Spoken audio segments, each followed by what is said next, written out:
नमस्कार साथियों। आज का जो हमारा करंट का परिदृश्य है एक तरीके से उपराष्ट्रपति, जो कि हाल ही में वर्तमान के जो उपराष्ट्रपति थे हमारे जगदीप धनखड़, उन्होंने अपने पद से इस्तीफा दे दिया। तो हम उसकी बात करेंगे। उपराष्ट्रपति पद में जगदीप धनखड़ कौन थे, उनका सियासी सफ़र क्या रहा था, और इनसे पहले भी किसी ने इस्तीफा दिया था क्या। और हम देखेंगे कि उपराष्ट्रपति का जो संवैधानिक प्रावधान है उनकी बात करेंगे। और इन जो आगामी इसके चुनाव होंगे उस पर बात करेंगे कि चुनाव की प्रणाली क्या होगी। और आगामी जो भविष्य के जितने भी एग्ज़ाम हैं उनमें ये बहुत महत्वपूर्ण विषय हो जाता है कि उपराष्ट्रपति पद के बारे में क्वेश्चन पूछे जा सकते हैं।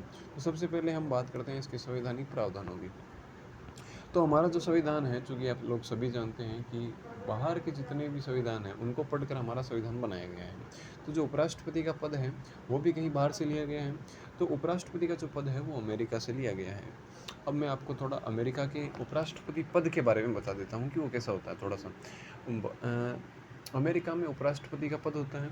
जो राष्ट्रपति जब नहीं होता है तो उसके कर्तव्यों का निर्वहन अमेरिका का उपराष्ट्रपति करता है। और जितना उसका कार्यकाल बच गया, यानी सपोज दैट राष्ट्रपति का कार्यकाल था 5 साल का, 5 साल में वो 2 साल में जो राष्ट्रपति है उसकी मृत्यु हो जाती है, तो पीछे 3 साल का कार्यकाल बचा रह जाता है।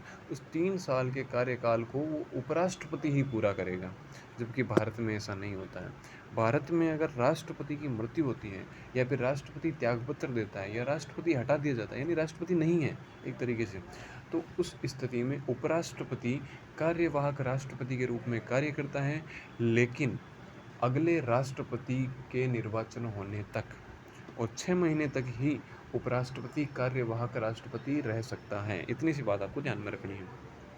अब हम बात करते हैं इसके आर्टिकल की। तो 63 के अंदर लिखा गया है कि भारत का एक उपराष्ट्रपति होगा, नॉर्मल सी लाइन है।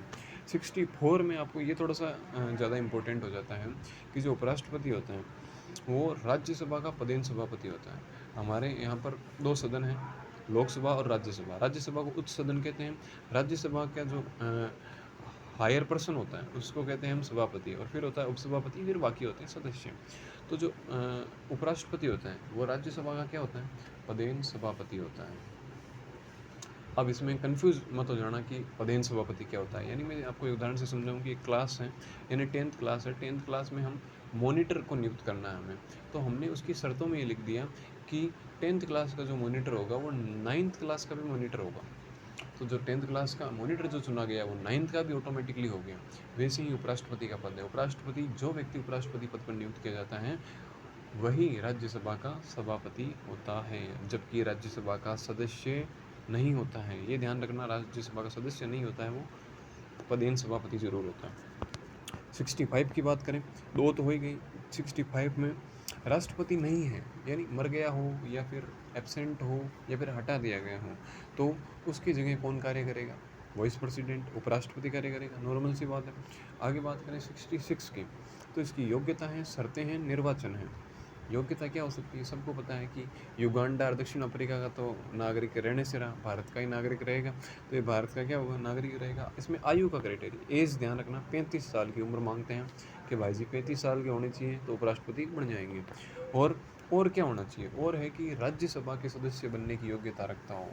अब इसमें ज़रूरी है क्योंकि वो क्या बनने जा रहा है, उपराष्ट्रपति तो बनने ही जा रहा है, लेकिन उसके साथ में वो राज्यसभा का पदेन सभापति भी होता है, तो उसकी भी योग्यता वो कवर करनी चाहिए। बस इतने से ध्यान रखनी है।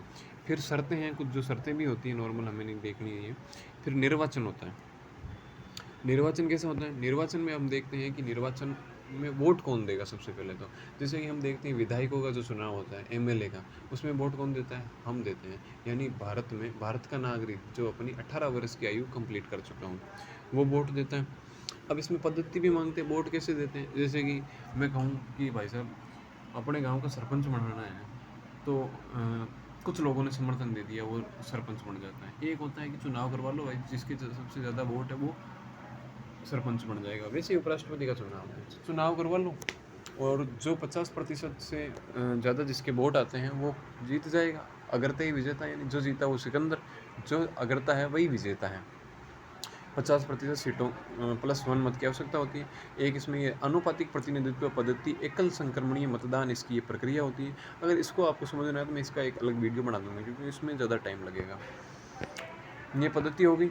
और फिर 67 में दो चीज़ें हैं, कार्यकाल और हटाने की प्रक्रिया। हटाएंगे क्यों? क्योंकि भ्रष्टाचार है या फिर कोई कदाचार है, असमर्थ है, तो हटाने की स्थिति में आ जाते हैं। और कार्यकाल कितना होता है? 5 साल का उसका कार्यकाल होता है। अब हटाने की प्रक्रिया थोड़ी सी पूछी जाती है कि हटा कैसे सकते हैं उसको। तो इसमें पूछ लें तो भी है कि हटाने की प्रक्रिया में प्रस्ताव लाया जाता है। अब प्रस्ताव कहाँ लाया जाएगा? 2 सदन है, एक लोकसभा है, एक राज्यसभा है। लोकसभा में नहीं लाया जाएगा क्योंकि लोकसभा का तो वो पदेन सभापति ही नहीं है। लाया तो दोनों में लाया सबसे पहले राज्यसभा में लाया जाता है और फिर लोकसभा में हो जाता है। तो इसमें ध्यान रखना, सबसे पहला प्रस्ताव किसमें आता है? राज्यसभा में। और राज्यसभा में प्रस्ताव आने से पहले जो उपराष्ट्रपति है उसको सूचित करना पड़ता है कि उपराष्ट्रपति जी हम आपको हटाना चाह रहे हैं। और तो 14 दिन पहले उसको बताओ आप। 14 दिन पहले आप उसको बता दोगे कि हम आपको हटाने जा रहे हैं, इस दिन आ जाना, इस दिन क्या होगी? कार्यवाही शुरू होगी। तो 14 दिन बाद में, प्रस्ताव लाने के बाद में कार्यवाही शुरू होती है। और फिर इसके बाद में जब चर्चा चलती है उस पर उपराष्ट्रपति को हटाने की, तो उपराष्ट्रपति का उसमें क्या योगदान होता है? मतलब उस समय चर्चा में उपराष्ट्रपति कैसे उपस्थित होता है? तो उपराष्ट्रपति उस चर्चा में भाग ले सकता है। वो बता सकता है कि भाई जी यार मैंने कोई कदाचार नहीं किया, मैं तो एकदम सही हूँ, ये जो सदस्य कह रहे हैं यही गलत है। वो अपना क्या रख सकता है? पक्ष रख सकता है। पक्ष रख सकता है, भाग ले सकता है। क्या वो वोट दे सकता है? क्या वोट इसमें वही दे सकता है जो राज्यसभा का सदस्य हो। तो ये क्या राज्यसभा का सदस्य है? नहीं है। नहीं है तो क्या है? वोट नहीं दे सकता। फिर इसमें ये पीठासीन अधिकारी हो सकता है क्या? पीठासीन अधिकारी नहीं हो सकता। वैसे तो पीठासीन अधिकारी होता है यानी सभापति होता है, लेकिन जब खुद के खिलाफ ही चर्चा चल रही है और जब निर्णय लेना होता है, इसमें निर्णय कौन लेता है? पीठासीन अधिकारी लेता है। तो वो खुद पीठासीन अधिकारी होगा तो खुद के पक्ष में निर्णय नहीं लेगा क्या? इसलिए वो पीठासीन अधिकारी नहीं होता है। वो सिर्फ क्या होता है? दर्शक होता है, देख सकता है, अपनी बात कह सकता है कि यार मत हटाओ, मैंने ऐसा नहीं किया। और तो क्या ही कह सकते हैं। फिर इसमें देखते हैं आर्टिकल 68। आर्टिकल 68 कहता है कि अगर राष्ट्रपति नहीं है, यानी मर गया है, हटा दिया गया है या फिर त्यागपत्र दे दिया है, तो उस स्थिति में चुनाव करवाने होते हैं अगले उपराष्ट्रपति के लिए, जो कि अभी जगदीप धनखड़ ने इस्तीफा देने के बाद में चुनाव करवाए जाएंगे। तो इसमें ध्यान रखना 6 महीने की बाध्यता नहीं है जो कि राष्ट्रपति में होती है। राष्ट्रपति अगर हट गया है, नहीं है, तो इस स्थिति में 6 महीने में चुनाव करवाने होते हैं, अनिवार्य है। है ये इतनी सी बात ध्यान में रखना। फिर आर्टिकल 69 कहते हैं, आर्टिकल 69 उसकी शपथ के बारे में जानकारी देता है कि इसकी शपथ है संविधान की निष्ठा की, अनुपालन की। बस इतनी सी ध्यान रखना। इसकी शपथ कौन दिलाता है? शपथ दिलाता है राष्ट्रपति। इतनी सी बात को ध्यान में रखना है। आर्टिकल 70 आगे चलते हैं। आर्टिकल 70 में कहता है कि राष्ट्रपति नहीं है, उपराष्ट्रपति भी नहीं है, तो अब क्या होगा? ये अलग, इसमें उपराष्ट्रपति थोड़ा सा अलग आ जाता है। इसमें मैंने इसलिए लिखा क्योंकि राष्ट्रपति भी नहीं है, उपराष्ट्रपति भी नहीं है, तो अब क्या होगा? अब कौन संभालेगा भाई जी? सरपंच दी तो चल दी है, तो अब कौन देखेगा गाँव को? तो अब इसमें प्रावधान करती है संसद। संसद कुछ भी कर सकती है, संसद चाहे वो इसमें प्रावधान लागू कर सकती है। तो संसद ने कर रखा है 1969 में संसद ने कहा कि जो भारत का सीजीआई होगा वो राष्ट्रपति के कार्यों का या फिर कर्तव्यों का निर्वहन करेगा। अगर सीजीआई भी नहीं है, वो भी चल दिया, वो सरपंच जी भी गायब है, तो कौन होगा? तो वरिष्ठतम न्यायाधीश होगा। भाई साहब वरिष्ठतम न्यायाधीश तो कोई मिलेगा। तो इस तरीके से प्रावधान किया गया। ये ध्यान में रखना। 70 अगर समझ में नहीं आया तो वापस बता रहा हूँ कि राष्ट्रपति उपराष्ट्रपति दोनों नहीं हैं, तो इस स्थिति में संसद ये प्रावधान करती है कि किसको राष्ट्रपति के रूप में कार्य करवाना है। तो ये कार्य किसको करवाते हैं? 1969 में इन्होंने कहा कि सीजीआई राष्ट्रपति होगा। अगर राष्ट्रपति उपराष्ट्रपति नहीं है, वो उसके कार्यों का निर्वहन करेगा। अगर वो भी नहीं है तो वरिष्ठतम न्यायाधीश होगा। अब आर्टिकल 71 क्या कहता है? वो कहता है कि इनके विवाद हैं, जैसे कि राष्ट्रपति उपराष्ट्रपति चुनाव में कोई विवाद उत्पन्न हो गया, जैसे कि किसी ने कह दिया कि भाई साहब ये चुनाव धांधली हो गई इन चुनावों के अंदर, तो इसकी सुनवाई कहाँ होगी? तो क्या जिला न्यायालय में होगी? नहीं होगी। हाई कोर्ट में होगी? नहीं, सुप्रीम कोर्ट में होगी। ये ध्यान रखना। कहाँ होगी? सुप्रीम कोर्ट में। अब इसमें हम देखते हैं कि इसकी चुनाव कैसे होगा, वो बाद में देखेंगे। हम पहले एक बार जगदीप धनखड़ के बारे में देख लेते हैं। जगदीप धनखड़ राजस्थान से बिलोंग करते हैं। राजस्थान में शेखावाटी एरिया है। शेखावाटी एरिया में एक जिला पड़ता है झुंझुनू। झुंझुनू में एक गांव पड़ता है खिठाणा। खिठाणा गांव से बिलोंग करते हैं। अब आपको ये ध्यान में रखना, कौन से उपराष्ट्रपति थे? तो 14वें उपराष्ट्रपति थे। 14वें उपराष्ट्रपति थे जगदीप धनखड़। उन्होंने इस्तीफा दिया। इस्तीफा कब दिया ये भी ध्यान में रखना, जुलाई में दिया। लेकिन कितनी तारीख को दिया? 21 तारीख को इस्तीफा देते हैं। इस्तीफा किसको देंगे ये ज़्यादा ज़रूरी है। इस्तीफा देंगे ये राष्ट्रपति को। ठीक है, किसको देंगे? राष्ट्रपति को देंगे।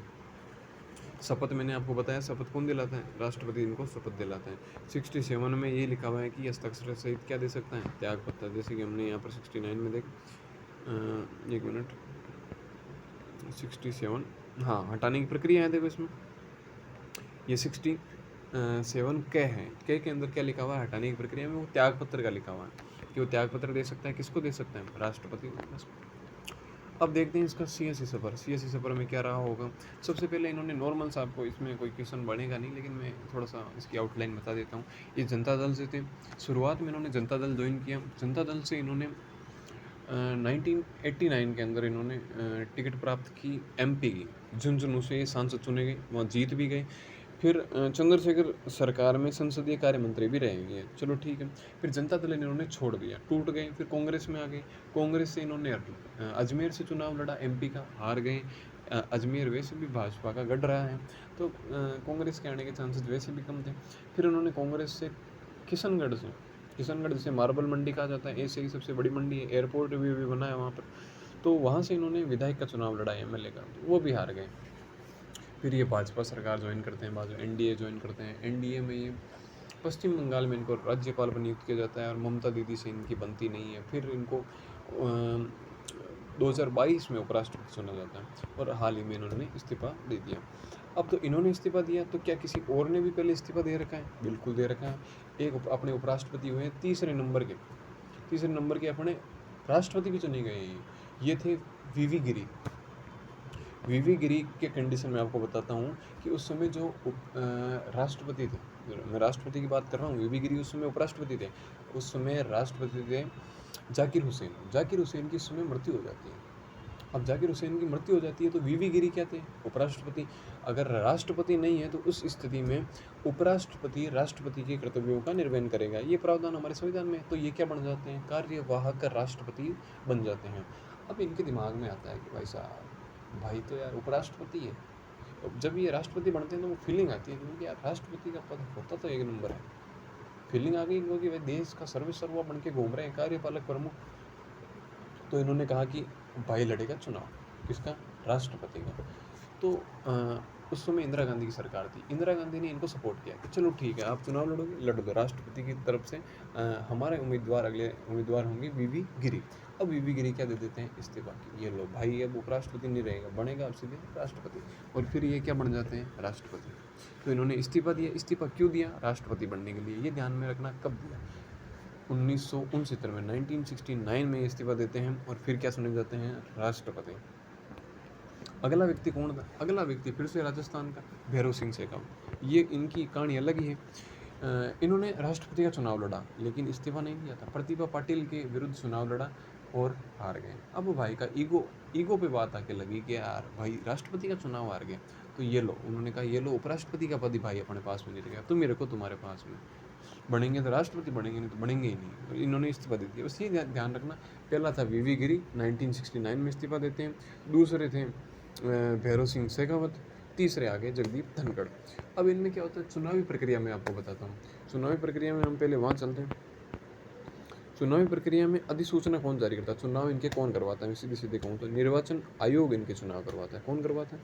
निर्वाचन आयोग, जो कि राष्ट्रपति और उपराष्ट्रपति के चुनाव करवाता है। इसमें होता है प्रस्तावक और अनुमोदक। इसमें काफ़ी लोग कंफ्यूज हो जाते हैं कि प्रस्तावक और अनुमोदक क्या होते हैं। प्रस्तावक 20 जने, अनुमोदक 20 जने, यानी जो सदस्य होते हैं वो प्रस्ताव लेके आते हैं। उपराष्ट्रपति का कोई भी कैंडिडेट होता है, जैसे कि अभी वर्तमान में जो एनडीए सरकार है वो अपना उम्मीदवार लेके आएगी, कांग्रेस अपना उम्मीदवार लेके आएगी, तो 20 प्रस्ताव लेके आएंगे। 20 जने जो सदस्य हैं लोकसभा के या फिर राज्यसभा के, वो प्रस्ताव लेके आएंगे और 20 जने अनुमोदक होंगे, यानी 20 जने उसका सपोर्ट करेंगे। ये 20 अलग होते हैं, अनुमोदक अलग होते हैं, प्रस्तावक अलग होते हैं, यानी 40 जने एक तरीके से कह सकते हो। प्रस्तावक 20 जने लाते हैं, 20 जने पीछे से सपोर्ट करते हैं कि भाई साहब उपराष्ट्रपति का जो चुनाव है वो करवाओ, हमारा ये उम्मीदवार ये है। इसमें जमानत राशि है, इसमें पैसे जमा करवाने होते हैं। 15,000 रुपये जमानत राशि होती है। कहाँ जमा होती है? आरबीआई में करवा सकते हो, निर्वाचन आयोग में करवा सकते हो। अब इसमें चुनाव अधिकारी हैं, एक अधिकारी भी नियुक्त किया जाता है, जिसकी बात हम यहाँ कर लेते हैं। उसका जो चुनाव है, अब अधिनियम होता है किसी भी चीज़ का, हमारा जो कानून है, हमारा जो देश है, वो किससे चलता है? वो कानून से चलता है, विधि से चलता है। तो राष्ट्रपति या उपराष्ट्रपति निर्वाचन अधिनियम 1952 के तहत हमारे राष्ट्रपति और उपराष्ट्रपति के चुनाव होते हैं। उसमें जो मुख्य निर्वाचन आयुक्त होता है वो रिटर्निंग अधिकारी यानी चुनाव अधिकारी को चुनता, मतलब जो चुनाव इनके करवाएगा, चुनाव अधिकारी को चुनता है। वो चुनाव अधिकारी लोकसभा या राज्यसभा में से कोई लोकसभा या राज्यसभा क्या महासचिवों में से कोई हो सकता है। और ये चक्रीय क्रम में होता है कि एक बार राज्यसभा का बना दिया, दूसरी बार लोकसभा का बना दिया, लेकिन कोई ज़रूरी नहीं है कि हर बार चक्रीय क्रम में हो। इसको रिटर्निंग अधिकारी भी कहते हैं ना, ध्यान में रखना, इसको रिटर्निंग अधिकारी कहते हैं। इसमें लिखा हुआ है, आप पढ़ भी सकते हो। और अभी वर्तमान में किसे रिटर्निंग अधिकारी नियुक्त किया गया है? तो पीसी मोदी राज्यसभा का महासचिव है, उसको किया गया है। और रिटर्निंग अधिकारी के सहायक अधिकारी, मतलब सहायक रिटर्निंग अधिकारी के रूप में भी 2 जनों को चुना गया है अभी। एक तो विजय कुमार को, एक गरिमा जैन को। फिर मैंने ये बता दिया कि चुनाव कैसे होते हैं।